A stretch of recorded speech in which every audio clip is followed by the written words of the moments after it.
Coming up next on an all-new Sports Talk Now, we talk with the Atlanta Hawks about their fast start to the 2008-2009 NBA season. And we talk with some Georgia Bulldogs about if they think there should be a playoff system in college football. All that and more on an all-new edition of STN, which starts right now.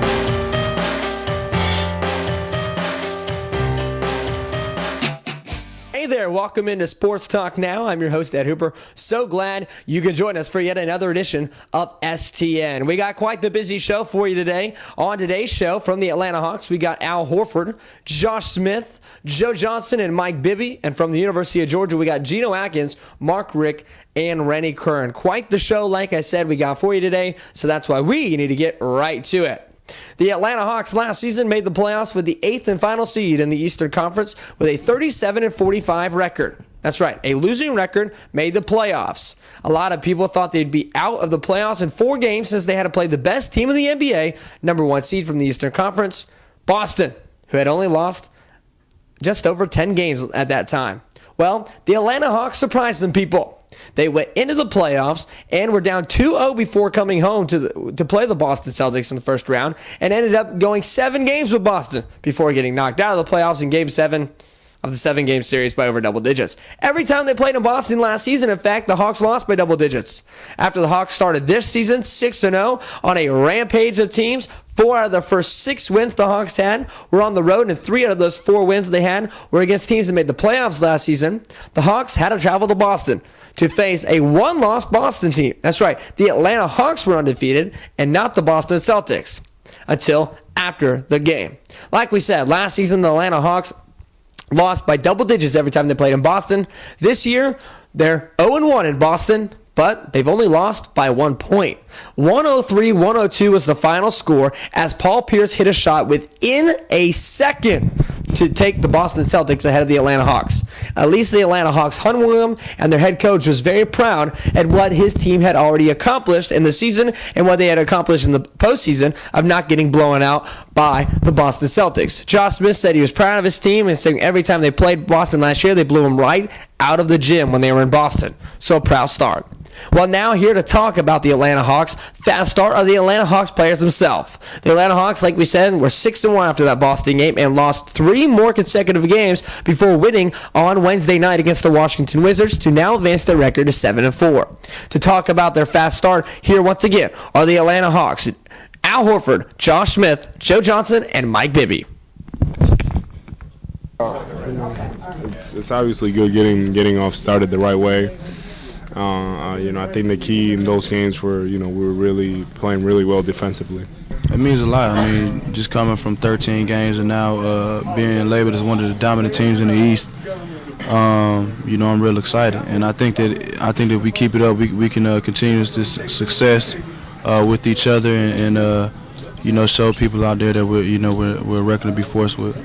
Like I tell everybody else, man, you can't feed into that, man. Listen, this is a marathon. This is not a sprint. So you gotta take your time. Even if you get out to a 8-0 record, you still ain't done nothing. So 6-0 ain't do nothing for us. We still got a lot of work ahead of us. We still in driver's seat a little bit. We've had 2 letdowns. A game we should have won, but New Jersey Nets, they beat us. They flat out beat us. So we just got to bounce back. Quite the amazing thing the Atlanta Hawks got going for them so far this season. Of course, last season and years before that, everybody thought of the Hawks as an easy win in the Eastern Conference and thought of them as the bottom of the conference. Now they're being considered true contenders in the Eastern Conference. How crazy is that? Well, the Georgia Bulldogs were considered true contenders in the national championship race, but a tough schedule. Everybody figured, well, maybe not. Well, the tough schedule seemed too much for the Bulldogs as they've lost 2 games so far this season, but that 12th and final game of the season, regular season game at least, is just over a week away, and it's all, as we know, against hated rival Georgia Tech. That rivalry is not called clean old-fashioned hate for nothing, folks. As Georgia only is going to have 2 practices this week, they had to make the best of it. Georgia on Wednesday night had a practice, turned around on Thursday morning at 5:30 a.m. and practice due to academic obligations on Thursday night. They'll have a workout Friday, and the players do get the weekend off to go home and celebrate Thanksgiving with their families. Stafford will be flying back to Dallas. Chris Durham will be going back to Calhoun County to celebrate and spend some time with his family before having to come back to Athens to get back to work on Monday. But we're not really here to talk about the Georgia Tech game. What we're here to talk about is the BCS. Georgia may not be in the BCS contention right now. They're 11th in the BCS standings right now. Maybe a win over Tech might put them in the top 10, which could possibly get them an at-large bid in a BCS game. Georgia, of course, had an at-large bid last year in the Sugar Bowl before beating Hawaii. But we decided we would go to the players and head coach Mark Richt and see if they were up for a BCS playoff. Check out what Geno Atkins, head coach Mark Richt, and linebacker Rennie Curran had to say about the thought of having a BCS playoff in college football. I believe so. I mean, you want to see who the best team is because last year I believe that we were the hottest team on the market and we should have went to the national championship, but no. The season 18 playoff. Yeah, like take the BCS games and the winners of the BCS games. I do think 8 is the limit of what I think would be wise. I'd be all for it. I really would. There's just too many good teams out there that you just get one trip and you're out. It's tough. And if everybody's thinking national championship or bust, and you look at a team like Southern Cal, if they have one little slip up, they're out. Might be, maybe not, but it might be. What would need to be done by like coaches to get that to happen? I don't think it matters what the coaches think. I think it all comes down to what the presidents think.